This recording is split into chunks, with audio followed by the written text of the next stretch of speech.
Police warn of an elaborate break-and-enter that left a North York family shaking. My daughter was very afraid to sleep at night and still is. The front stoop trickery from the suspects and why this victim was told the case is low priority. American pilots making twice as much as us and more than that in some cases. It's not acceptable. Plus, pilots picketing at Pearson, why even American cabin crews flew in for the latest labor showdown.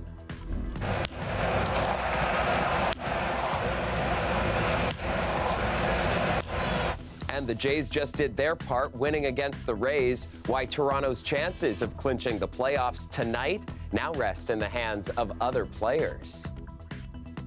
Hey there, I'm Chris Glover, live in the CBC Toronto newsroom. Right off the bat this evening, let's get to the Rogers Centre. The Blue Jays dominating tonight with all eyes locked on that tight race for a wild card spot. Biggio with a base hit into center.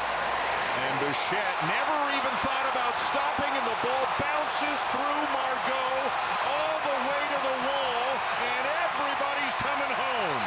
Toronto now on the verge of clinching a playoff spot after a commanding 11-4 victory against the Rays.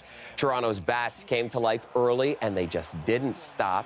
Alejandro Kirk, Brandon Belt, and Matt Chapman all homered, with the Jays out-hitting the Rays 16-7. The win strengthens Toronto's grip on the second wild card spot. If Seattle loses against the Rangers tonight, the Jays clinch a playoff run.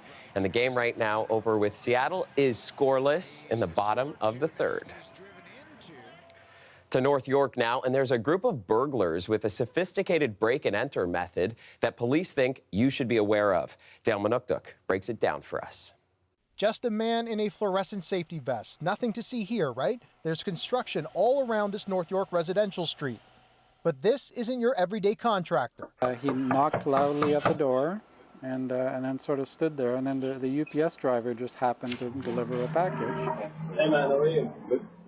You know, and the UPS guy says hi to the guy, and the guy says hi back. He eventually makes his way back down the street to a parked white Hyundai. Then a different man and a woman enter into Michael Sigmund's backyard.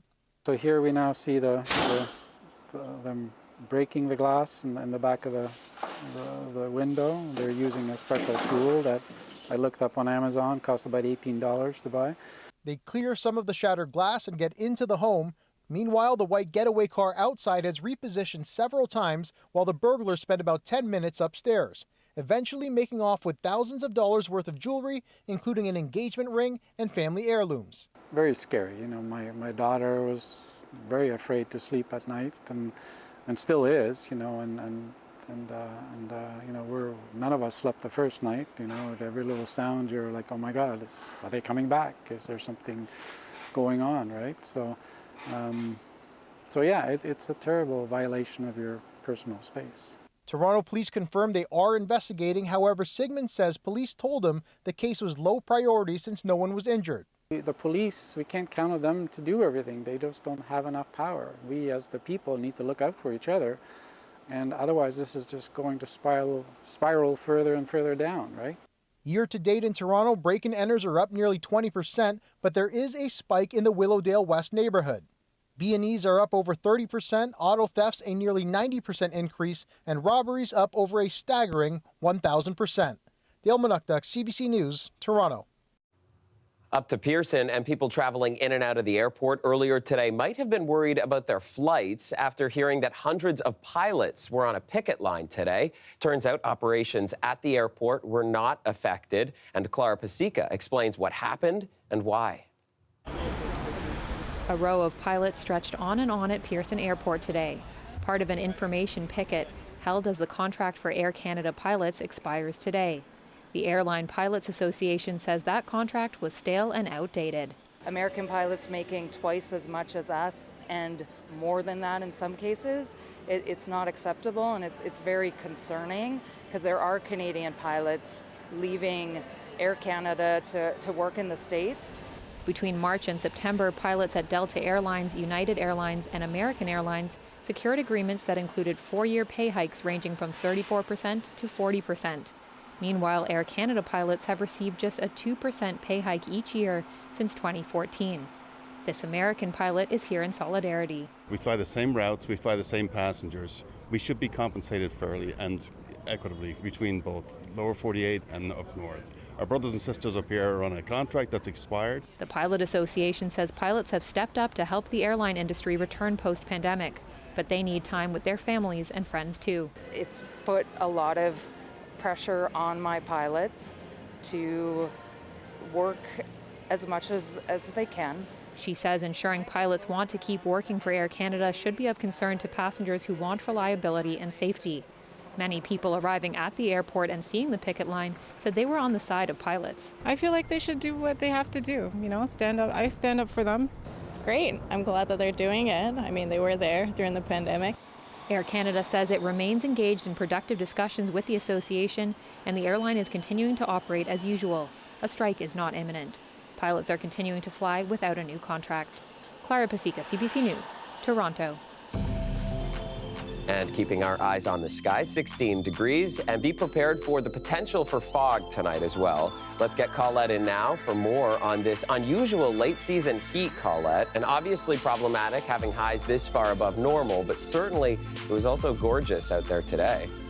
Oh, yes. What a beauty it has been, Chris. That's right. We broke what had been just over 2 weeks without precipitation for Toronto. We broke that, of course, last night with some of the shower activity. But now here we go into another streak of dry conditions ahead. We do actually need the rain, but also it's pretty enjoyable when you get weather like this. Our daytime highs today, you see all of these readings. Nobody in the teens, at least not on this board in these communities, 20 or just above. And really through the overnight hours tonight, we may see a little bit of fog development once again. So if you're going to be on the roads early tomorrow morning, there could be some reduced visibility. It will burn off quickly, though, as the sun comes out and we get into lots of bright sunshine through the day on Saturday.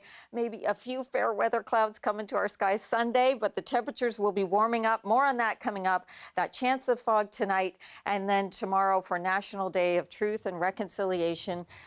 Look at this, sunshine in the afternoon and that high of 23, Chris. All right, thank you, Colette. We'll talk to you again in a few minutes.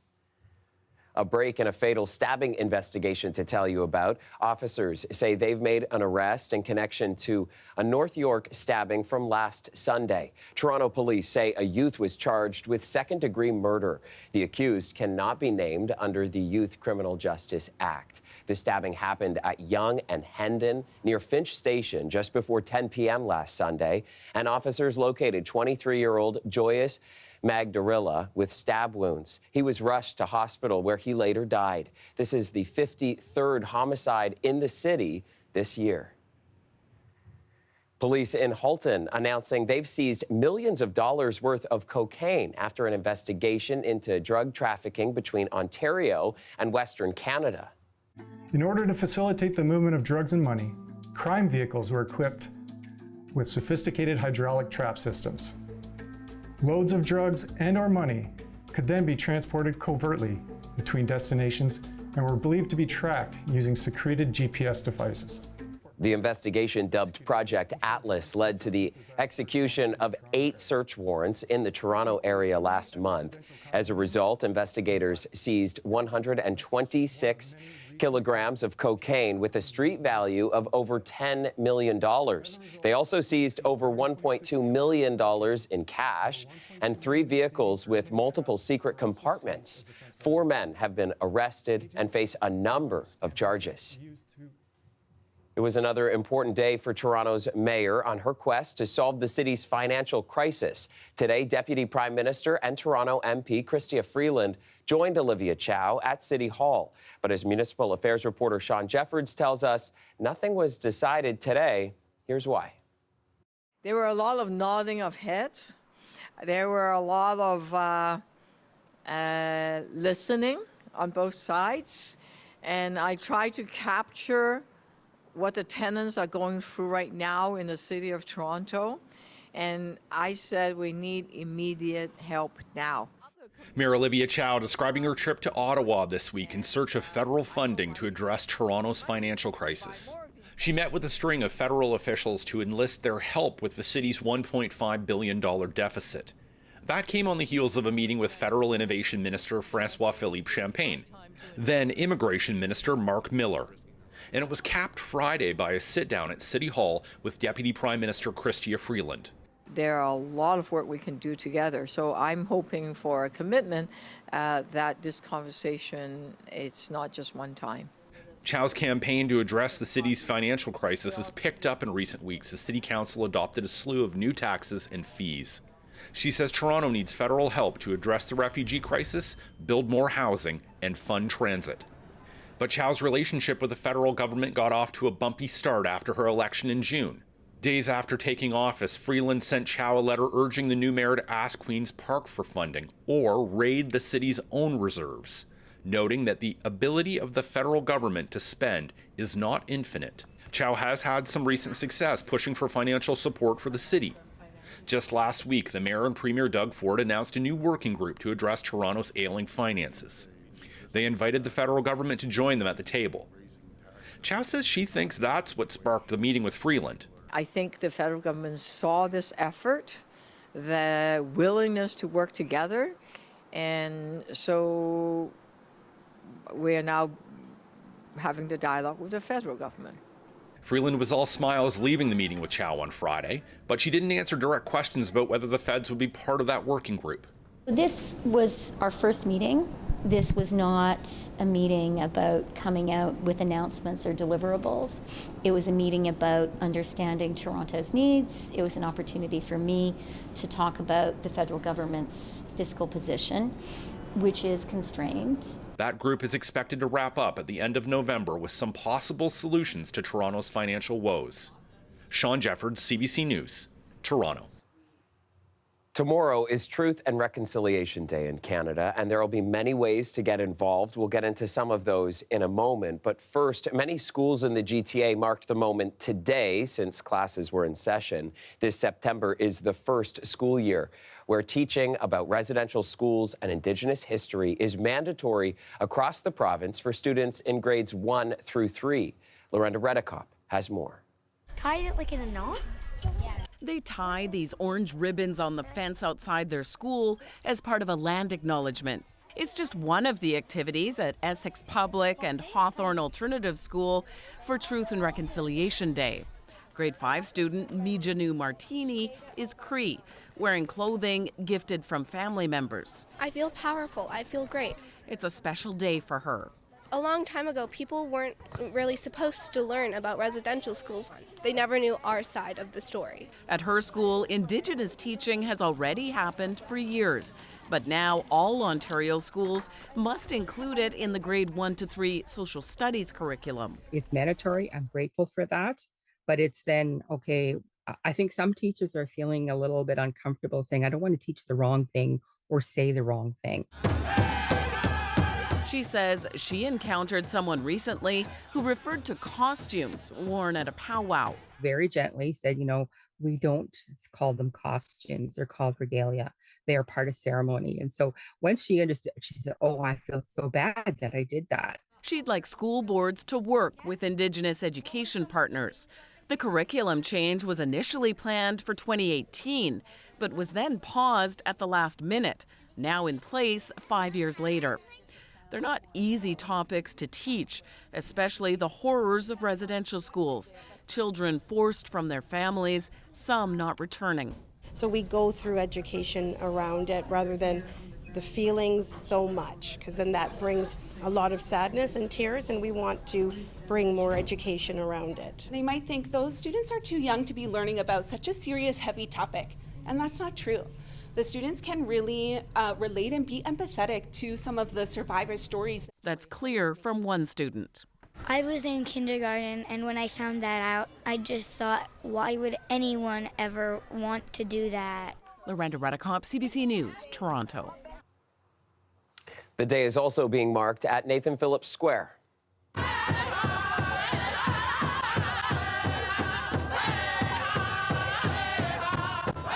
This was the grand entry ceremony this morning. It symbolizes the strength of residential school survivors and those affected through intergenerational trauma. A sacred fire will burn at the site today and tomorrow, where visitors are invited to come and make offerings and prayer. As we were telling you before the break, tomorrow is the National Day for Truth and Reconciliation, and one Toronto school is showing its commitment by unveiling a new rugby jersey that pays tribute to Indigenous people. We were first approached for collaboration around a rugby jersey by actually one of our former youth that used to work out of our center. And when there were talks of indigenizing a rugby jersey, she thought of us and she reached out. You can see on the arms of the jersey, we've kind of reenacted the Humber H with a more indigenous flair. It's wrapped in a beaded leather lace, which are prominent traditional indigenous art forms, while also encompassing the feather, honoring both the significance of the feather in indigenous culture, as well as the Humber Hawks. On the side of our jersey, you'll see a traditional Pendleton pattern that we made custom to the tribal lands aesthetic, and then it incorporated the Humber Hawks colors. Also on the chest of the jersey, you'll see that there is a hawk that Tribal Lands felt was a good representation both of Indigenous culture as well as the Humber Hawks, open wingspan and flight. All of the money made from all of our garments go back into youth programming at the NYRC, fostering Indigenous entrepreneurship in our youth. Our youth put in a lot of work in here. It was a lot of long nights to see it, in full force out here in the field. I know that for myself, it brings a sense of pride, and in speaking with the youth, they're really excited and happy to be here and proud to see that out there. Meantime, in Mississauga, a museum has been offering truth and reconciliation tours all month. At the Bradley House, visitors can learn about the history of Mississauga and Credit Mission Village. Here's what it looked like when CBC Toronto visited the property today. Here we are in the Bradley Museum. This house was never inhabited by Indigenous people. It's not connected to Indigenous people, but we offer the Truth and Reconciliation tour in here because we recognize that museums have played a role in creating a version of history that very much focused on only white settler stories. And that is not the whole story of history. This is a drawing of what the village layout would have been. It did include a cemetery on the property. It is probably one of, if not the most archaeological rich area in Mississauga connected to Indigenous history. At Bradley Museum, we offer a Truth and Reconciliation tour, which is a chance for people to learn about what Truth and Reconciliation is, how the city of Mississauga is working towards those 94 calls to action, and to learn about the history of the Mississaugas, which is the Indigenous community that was living here when early settlers arrived. This weekend at the city, there's going to be several things that we're doing to mark the day. First and foremost, it's building awareness. Indigenous erasure is most keenly felt here in the GTHA. And it's a little known fact of history that the Mississaugas of the Credit First Reserve was here in Mississauga. That's why the name is here. That's why there's so much importance to the history. They were forced to leave 176 years ago. It's important to remember that that happened. It's important to remember that this is their land and that we settle it and that we need to work cooperatively with them. There is no reconciliation without truth. So the museum offers these tours. The city is also putting together a comprehensive social media package, which is going to be out on all our media platforms over the weekend to give awareness to the residents of Mississauga. What is truth and reconciliation? What is the history, the true history of the land? Why is it important? And what can we all do to move reconciliation forward? Colette with more on this sun and warmth. And Colette, things in Weatherland just feel so backwards right now. Yeah, thanks, Chris. I mean, it's like the summer didn't know what to do with itself, and then the fall and October doesn't quite know what to do either. Everything's a little bit out of whack. I mean, we're benefiting because of this blocking pattern, this omega block. We're in the fair weather with the ridge of high pressure kind of stuck over the Great Lakes, but it means bad weather has been stuck over northeastern U.S. and some bad weather to the west of us as well. So it does get easy to get used to when you have such a pattern of days with sunshine and dry conditions. Okay, we broke that last night. We had been over 2 weeks without showers, but now we're back into this pattern again. So October is coming starting in mild, certainly, but it quickly goes from mild to actually warm and even a little bit humid as well in terms of what's coming our way.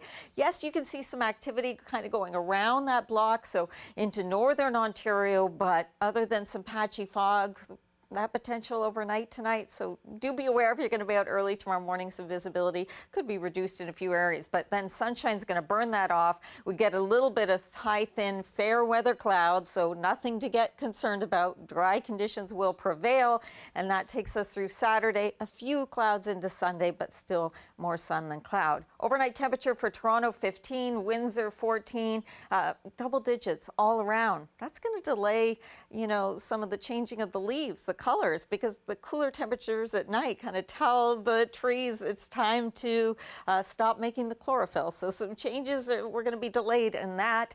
I do know that for tomorrow, National Day of Truth and Reconciliation, as you're observing, you will have some really terrific conditions. 23 with that sunshine, 25 on Sunday, and then there we go as we keep carrying on into October, Chris.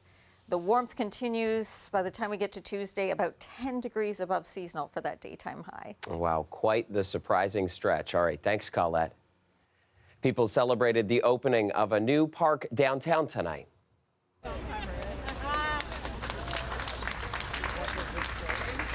Relic Linear Park at Queen and Simcoe is now officially open for public use. The park is a community-led idea that integrates relic stones into the space, and the stones are hand-carved architectural stone fragments taken from demolished downtown buildings and stored for decades.